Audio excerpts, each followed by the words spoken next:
Hello, my name is Giang. Today I want to talk about pet and animal. I would say I don't hate them. I am not very much of an animal lover.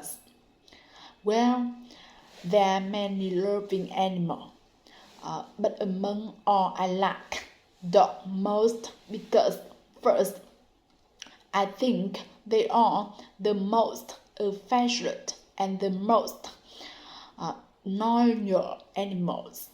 Second, I think they are fascinating because they behave so much like humans.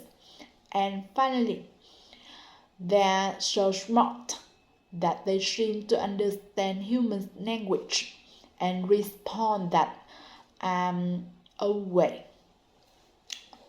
Well, keeping pet is not my cup of tea, of course.